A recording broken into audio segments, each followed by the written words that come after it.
Hello, LifeSite family, and welcome to this brand new show here at LifeSite, the premiere of Faith and Reason, where we will be bringing to you commentary from some of the best minds in the church. We are so privileged to bring to you Father James Altman, really needing no introduction, but we're going to give you one anyway. Jack Maxey, same, and Elizabeth Yore. We are going to get into, as you will see over the coming weeks, a discussion of some of the most important issues happening in the church and the world today. And in this inaugural episode, we're going to get to know a little bit about our guests. Father, we're going to start with you, Father James Altman. Tell us a little bit about yourself. So I'm a priest for the Diocese of La Crosse and basked in anonymity until such time as this whole lockdown came about. And as a father who's compelled to feed his children, ended up having to do so via live streaming to the people that were sitting outside in their cars. And somehow, I wouldn't even know how to do this. It went out there, literally around the globe, and from around the globe, I've heard the same complaint of people in every diocese on this globe that they're starving, that nobody's telling them, teaching them the truth. And so somehow then that developed, I guess, a bit of a following, but that really irritated, as you know, so many of the bishops who hate me. And so consequently, I was canceled. But here's the thing, and I want people to understand this when they see me talking here or anywhere else, that I'm not being disobedient, because you never obey error, you never obey evil, and silence in the face of evil is evil itself. So no order compelling any priest, including myself, to stay silent in the face of evil is an order that must be obeyed. As a matter of fact, it is our God's duty to disobey that order and teach you and feed you. And I will never not feed my children. On that, you can be assured. Awesome, Father. Thank you. Yeah, it was so good for my family to meet you, as it were, during the lockdowns. And it's been a joy for us ever since. I remember the kids, we found out at some points were saying, oh, we can do Mass faster if we put it at 1.5 times speed. I was like, no way. That's good. That's good. So, thank you, Father, for expanding your flock to include us as well. Jack Maxey, tell us a little bit about yourself. Well, I was a former co-host of Steve Bannon's War Room for the first year, I guess. This sort of, how shall we say, unlucky or lucky position of receiving Hunter Biden's laptop to do the initial research on it from Rudy Giuliani in October of last year. And really, I've been pushing that ever since. I took it to Sweden. I took it to the Daily Mail of London. I took it to the Washington Post. I took it to the Judiciary Committee, and most recently, it looks like I've gotten the attention of the New York Times. Really been devoting my entire life this last year. Feel great kinship with our founding fathers. You know, our lives, our fortune, and our sacred honor. And we need to solve these problems, because we no longer are living in a republic if we don't. The intelligence agencies and bad actors inside them are picking winners and losers from the presidency all the way down. Unbelievable stuff, which we will be unpacking here on this program. Elizabeth Yore. Honored to be with these esteemed gentlemen. I'm a Cradle Catholic, child protection attorney, hailing from the People's Republic of Illinois, and educated in Catholic schools all my life, including law school, and began to really shift off from practicing child protection law, human trafficking, missing kids. And in 2013, in November, I received an invitation to go to the Vatican to the first human trafficking conference. And I was all excited because our Pope was speaking about human trafficking, an issue that I care deeply about. So I was feeling that we had a kindred spirit. Well, as Pope Francis often says, there was a God of surprises. When I got to the Vatican, to my shock and horror, I realized that I was amidst globalists who were espousing New World Order. There were many people from the Obama administration there talking about sustainable development, the Agenda 2030. And I really was having an out-of-body experience. And from that point forward, I realized that what I saw, and I met Pope Francis and was in his presence for about 20 minutes, that I really needed to spend the rest of my life career really examining and researching what was going on in this papacy, this brand new papacy. And frankly, my soul was rattled by what I saw. And I had to be sure that what I saw with my own eyes and experienced and heard was, in fact, this new relationship, the moral voice of the New World Order. Now, 8 years later, sadly, after writing, speaking, I too was on the war room with Steve Bannon and Jack Maxey and really felt a kindred spirit with Jack and realized that it's the Catholics, the Catholic laity that must bring this issue to the forefront.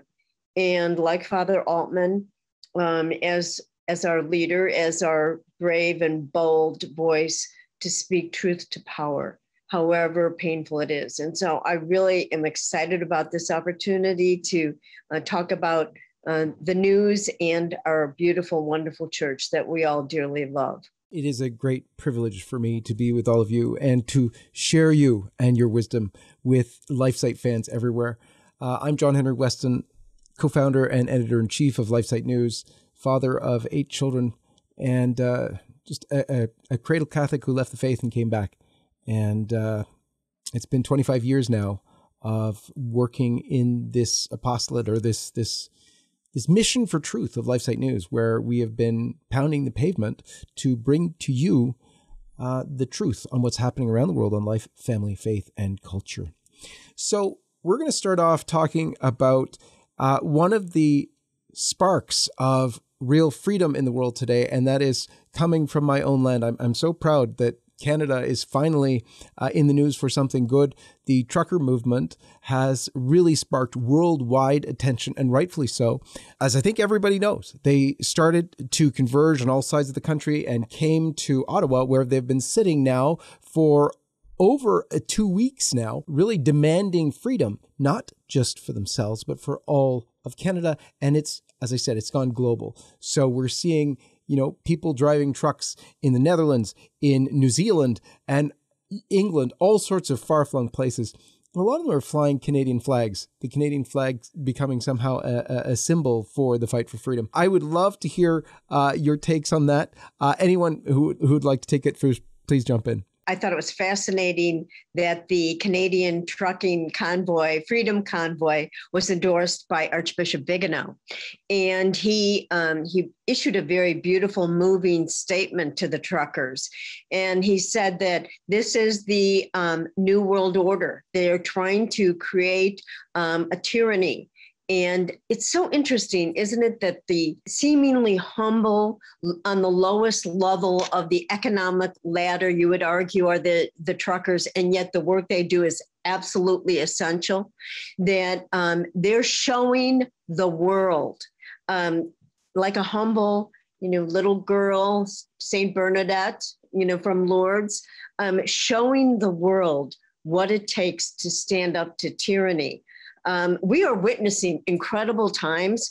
And John, it's, Catholics, non-Catholics, many people go to LifeSite News and have for the last 8-10 years to really get their news. And so your leadership in the Canadian truck convoy and the honest reporting has been really quite moving, and I think has really fostered the fact that this has spread throughout the world so quickly. So thank you for that. And I would urge everybody to read Archbishop Vigano's letter to the Canadian truckers. And it's kind of a coming together, a melding of the Catholic with this freedom movement, which I just love, because I think the Catholic laity is going to lead the movement. Father, what do you make of this? I would say, and the church is going through a similar kind of, you could even call it a communist crush.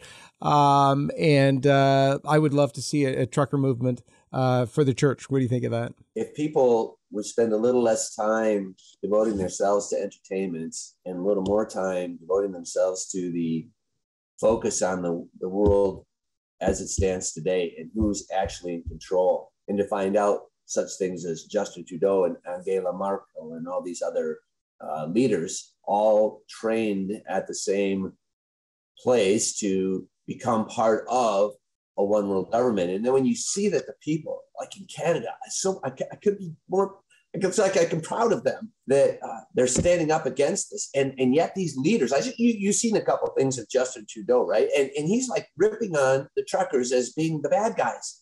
Here's what Justin Trudeau, put your listening ears on, Justin, because I got a message for you. You have forgotten that you serve us. The people are your boss. And this elite, this ruling elite that is part of this whole one world, new world order, one world government, build back better, 2030 whole plan here, they have forgotten that, which is why, by the way, they want to take our defensive equipment away from us in our Second Amendment, because they know that's the one thing that stands between their absolute ability to be tyrants. So my point is that they have forgotten that they serve us, and the truckers are reminding them. All glory be to God. Thank you, truckers. If I could go up there myself, if I could hop in my pick, I'd come up there and join you. I don't know how to get across the border though. And I know Justin Trudeau wouldn't like it if I did. He's a fake Catholic, okay? You Quebec bishops and you bishops in Canada, you better call him out for the apostate that he is. You're leading lambs astray throughout the country with your failure to call him out. And how dare you say you're going to give him Holy Communion and commit sacrilege? And how dare you Quebec bishops say you're not going to let people in unless they get the vax? Listen, what I say about the truckers is I see this blossoming of this idea that human liberty is really what is at stake across the world. This is the argument that people are making concerning the masking and the injections of unsafe drugs into their children's bodies.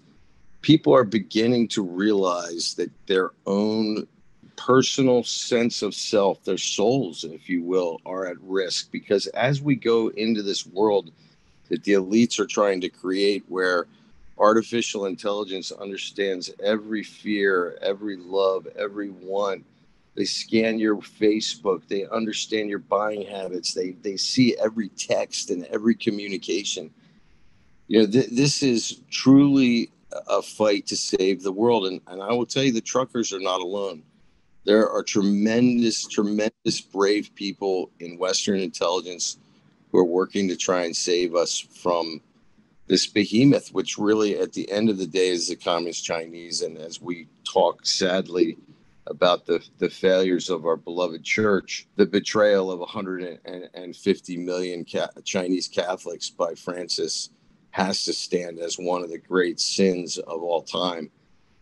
And also when we talk about these things, it's so much. I'm a very simple Catholic.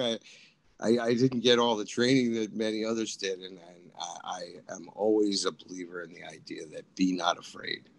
And when you see these people come together, you saw women carrying gas cans. No one can stop us.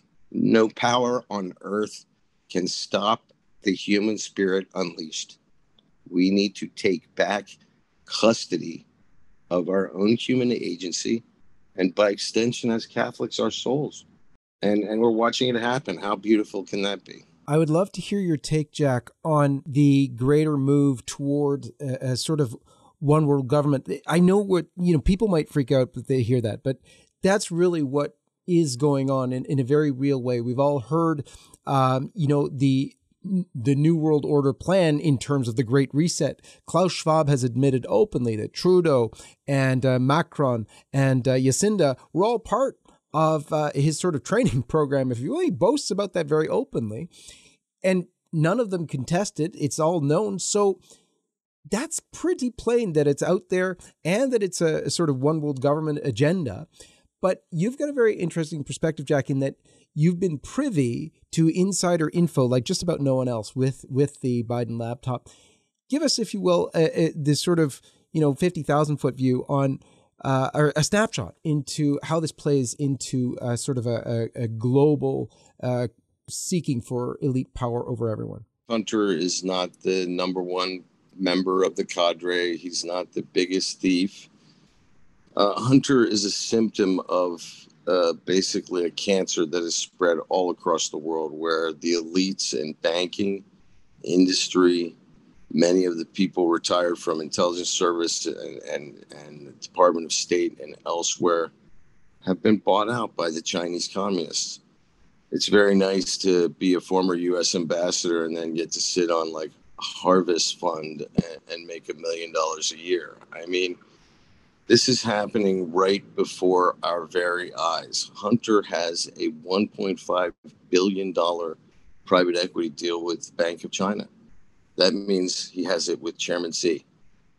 Goldman Sachs never got that. These people are corrupting people across the world, and they're not necessarily even cognizant of their corruption, right? Human arrogance likes to think that, wow, of course people are knocking on my door to give me $1 million contract when I have no experience.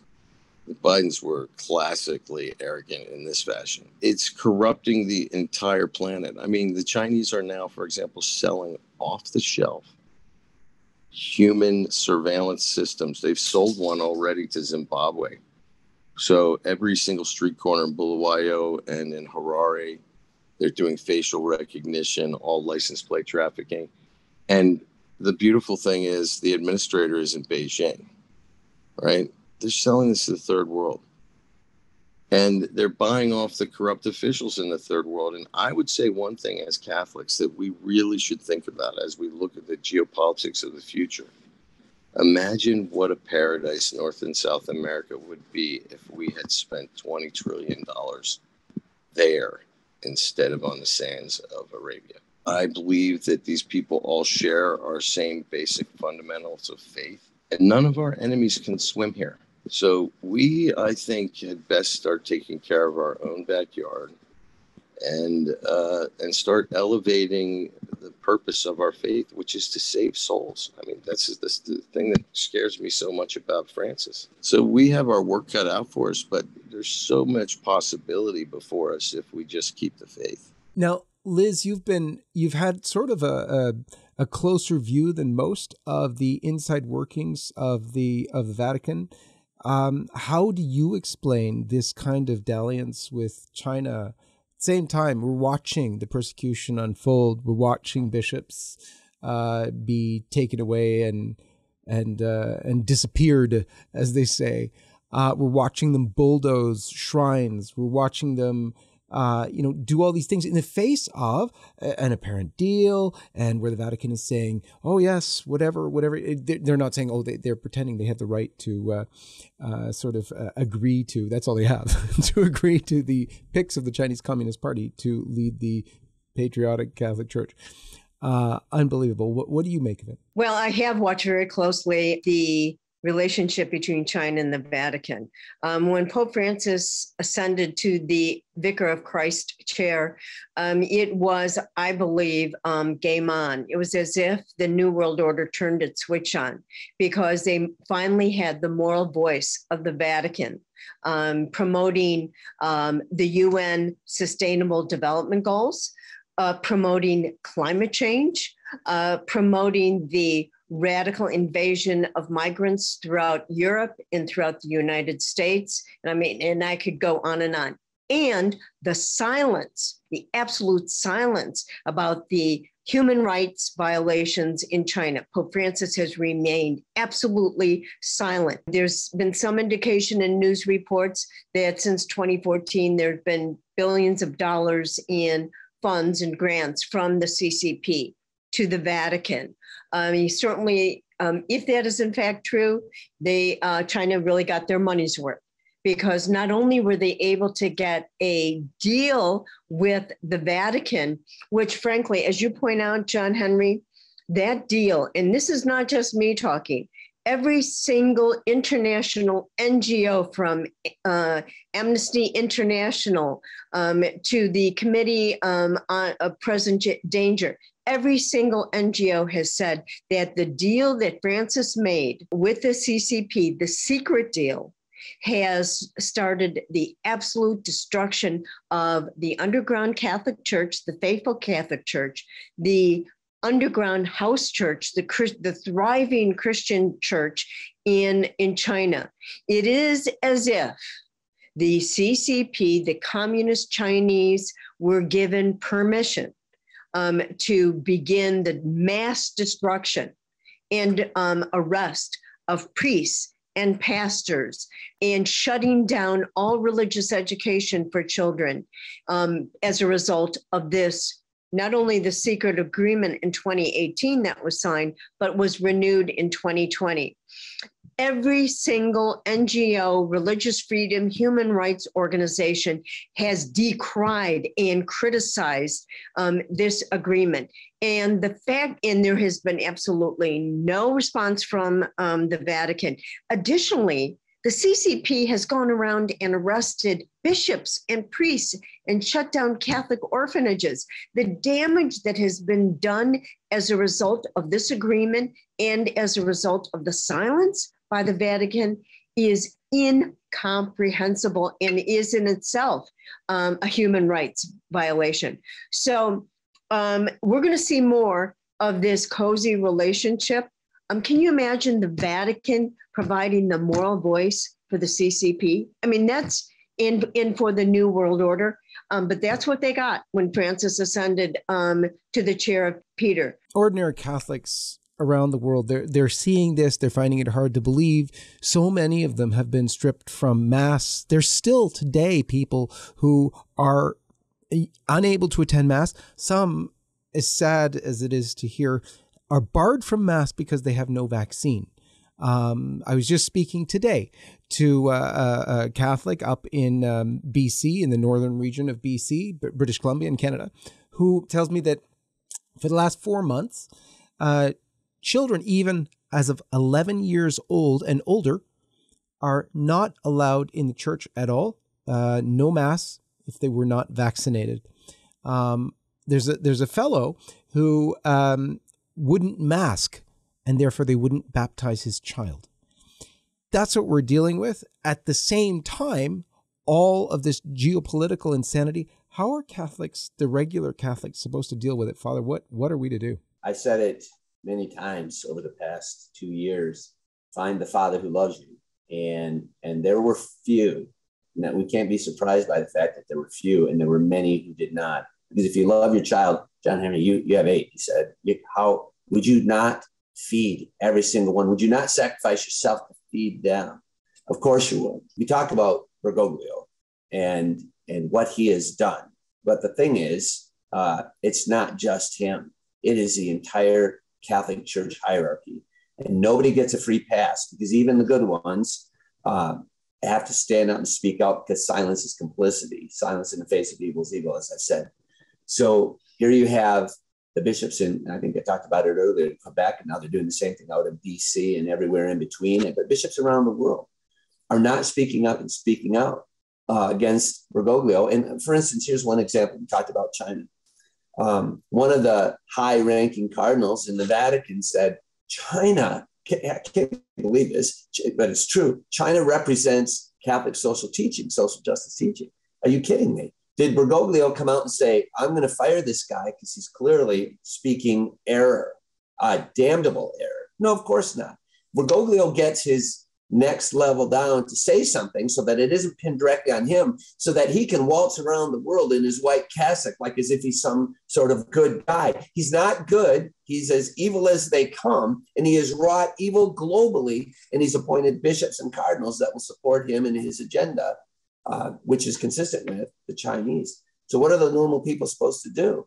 Find the priest that fed you during the last 2 years and then go to him. And as I've said it many times, write on one piece of paper in big red letters, 4 words, not one more penny.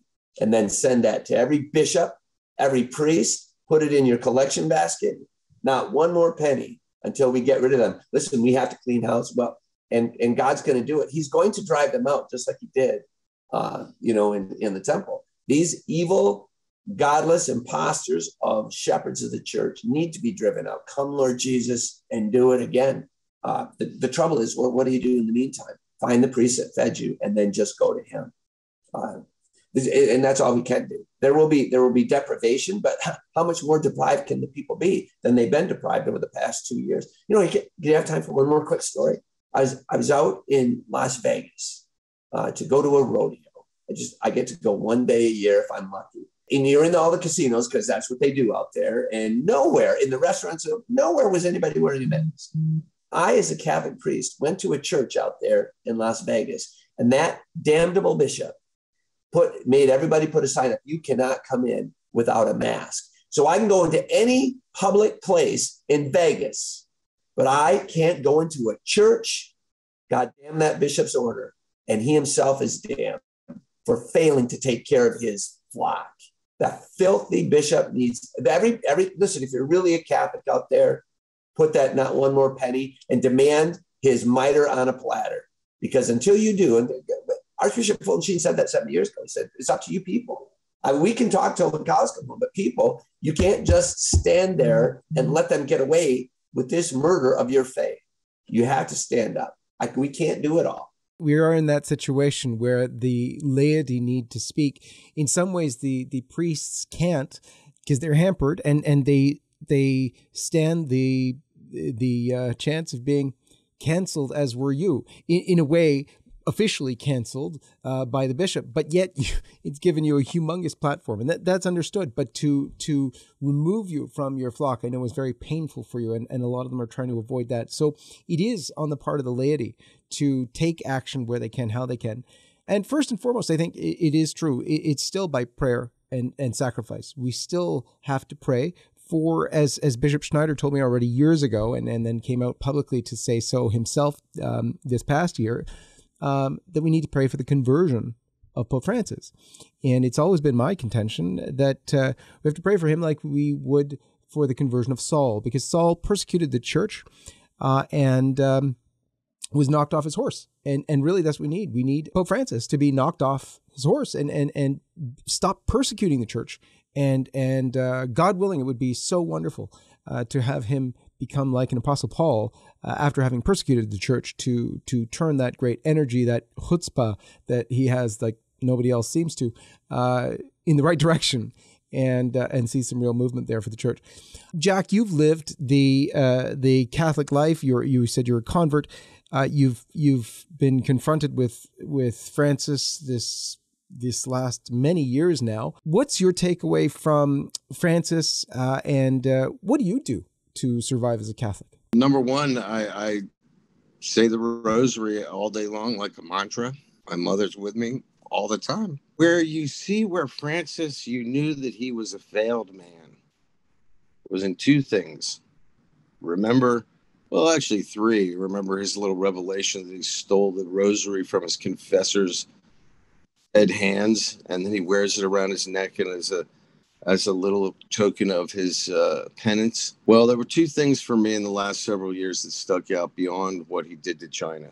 When he told the bishops of Ireland that they were not to get involved in the vote concerning abortion, that was a betrayal of the most innocent amongst us.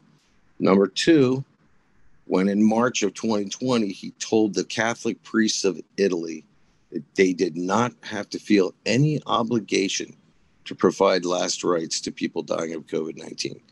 I have to imagine, and Father, listening to you, you're inspiring me. If anyone can see my face while you're talking, I've got a huge grin on it. And I do get a bit emotional about this stuff, but I can't imagine that there could be any purpose greater than being a priest and finding yourself in the middle of a pandemic and being able to provide comfort for people. We have this faith now, this church that is so full of fear, it proves to me that it has no faith. Because I say it all the time, if we believe the promise made on that cross, what are we afraid of? Supich in Chicago, perhaps the most powerful cardinal in the United States, forbade his priests to baptize, anoint the dying, to hear confession. He forbade it all during this pandemic. And what I said from day one is that even if it was the Black Plague itself, it was Ebola itself, all the more reason to keep every single one of our church doors open, because we have one job to do, and one job only, and that's your salvation of your soul. And if I'm not willing to risk my own temporal being for the salvation of your soul, then I better hang up the collar right here, right now, which means that every single bishop who closes people access to the sacraments of grace, turn in your mitres now. You better do it now, because it's going to be the millstone that drags your soul to the bottom of hell. People say, oh, I don't like your manner and tone. Hey, it's an eternal soul. We often hear Jesus said, or people say, well, Jesus would have come if it was just you. If it was just your soul and you alone, Jesus would have died on the cross and went through the whole passion, etc. Right? Imagine how he feels then about every bishop that denied a single soul access to those sacraments that put him in a state of grace. There is no explanation on the face of this planet good enough. There is no excuse for any single bishop whatsoever to deny people access. That is their job. And if you can't get out. Quit pretending you're Catholic, because you're not. I look back and I've been to some of the Latin masses, and I find it very moving because I love the process of it. And one of the things that I see as as a historian who became a Catholic, I think we built a Tower of Babel inside our own church by just getting rid of the Latin Mass. And then when the priest turned his back upon the cross and the preparation of the host, it's almost like it's like a Saturday Night Live gag. We know this doesn't end well. The proof is in the pudding. Before all this nonsense took place after Vatican II, 100% of Catholics went to church, 100% of Catholics believed in the real presence. It's now down to 20%. At what percentage, I've said this many times, are the bishops going to say, hey, this little experiment we tried after Vatican II, which, by the way, Vatican II and not one single document ever authorized. They bastardized the whole plan afterward. They did it on purpose. They put ambiguity in the document to allow them to exploit it. And I didn't know what I didn't know, but then I was red-pilled, as the saying goes. When you understand the truth of the sacred liturgy, which represents what God himself commanded us in Exodus 25-31. When you see that we're there for 1 hour a week to worship him, it's not all about us. It's not about fellowship. It's to worship. And how does God want us to worship? Go read Exodus 25-31. It's clear. And Jesus went right along with that whole established way to worship God. There is evil in the Novus Ordo. And this is why, do you understand? This is why Bergoglio and his boys are so against the traditional Latin Mass. Why? First of all, it uses Latin. Well, Vatican II said you're supposed to use Latin, right?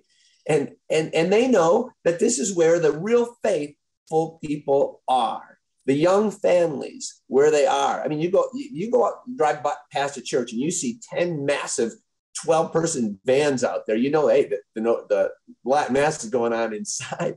They have the faithful ones. They have the most children. That's where the faith is. And that's why Supich, that viper in Chicago, and Bergoglio, the viper in the Vatican, and all the other ones that are complicit with this are against it so much, because they know we're the real Catholics. We're the real ones holding on to the truth. And people get shook up when you say that. Well, you know what? The proof is in the pudding. At what point is any individual going to say, well, maybe what these bad actors did after Vatican II isn't working, because nobody believes it anymore. Liz, you're in Chicago. You know a little bit about Supich, what's going on there. Tell us, if you will, what is happening there and what the response has been by the faithful. There have been rosary rallies every single weekend in front of Holy Name Cathedral. As a kid growing up in the city, I was weaned on machine politics, machine Catholic politics. And you would look out over the landscape of Chicago, and all you would see are steeples from Catholic churches. You know, many times on a corner in a street in Chicago, in a small neighborhood, there would be a German Catholic church on one corner, an Italian Catholic church on one corner, a Polish and an Irish on the four corners. I mean, that is the city of Catholicism that I grew up in. It's true in Boston and Philadelphia, all the big Catholic cities. And the Latin Mass is growing, thriving, young, vigorous. They had to cancel this. They had to cancel the good holy priests that loved the Latin Mass and that promoted the truth in the church. This is the battle for the Catholic laity. We have to keep the Latin Mass alive. It's going to be a battle. It's going to be ugly. We're going to have to be very creative as to how we're going to keep the Latin Mass alive. Because, see, this is what's going on. You know, the reason that Pope Francis who was placed there to get rid of the Latin Mass. The reason it's now being destroyed and squelched is because what is going to take place is the New World Order Mass, the Abrahamic Initiative, the three churches that are being in the process of being built in Abu Dhabi. This is the new liturgy of the New World Order. But the new liturgy of the New World Order, a combination, a melding of fraternity and humanism of all the great faiths, could not happen as long as the great Mass of the Ages existed. We have been told by exorcists that the devil hates Latin. And, over the last 50, 60 years of Vatican II, Latin has been squelched, being taught in the schools, in the seminaries, on the altar being prayed. We need this renewal of Latin if we're going to restore the sacred and the beauty of the faith. It's much like Gregorian chant in the beauty of the singing in the Latin. And so this is the battle cry, and Our Lady and Jesus are watching. What are we going to do to save the Latin Mass? What are we going to do to demand from our clerics, our episcopacy, to restore the Latin Mass? Look, 20% of the people before COVID, Catholics went to Mass. Now it's down to even 12%. So after COVID, they have not returned. And that's why I'm sure we're seeing 123 parishes built by those immigrants that I was talking about are being closed by July of 2022. And this is Chicago alone. In Chicago alone. My plea to Catholic laity, this is what Fulton Sheen told us. It was the Catholic laity. He said this back in the 60s. The Catholic laity is going to save the church. We've got to come together in the cenacles of prayer, saying the rosary. I love what Jack just said, saying the rosary all day long, keeping Our Lady close to us. She will guide us in the struggle. And, my heart breaks, for the Polish people, generation after generation, these beautiful, magnificent churches with gorgeous statues and stained glass windows going to be sold off for condos. It breaks my heart. So we've got to come together. We've got to figure out, and Our Lady will guide us. But we got to dig our heels in. It's not going to be pretty. It's going to require a battle. Maybe it's guerrilla warfare. But we are the church militant, aren't we? And it's time to restore the church to beauty, holy, and sacredness, and restore the Eucharist as the source and summit of our faith. And once we do that, everything will fall into place. But until we do that, we're seeing what's happening. What does Francis say? Hagen Leo, make a mess. Well, that's what we're seeing, right? A total mass chaos. So that's my message. And, and quite frankly, I think the canceled priests, the many Catholic canceled priests around the country and around the world are going to lead us back on the right path. Amen. Liz, I thank you, and Father and Jack.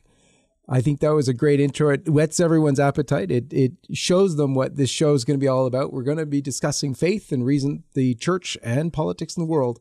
And as Bishop Schneider told me a few years ago, prepare your children for martyrdom. I totally agree, Liz, that we are going to need to be ready to fight for our faith, fight for our children's faith.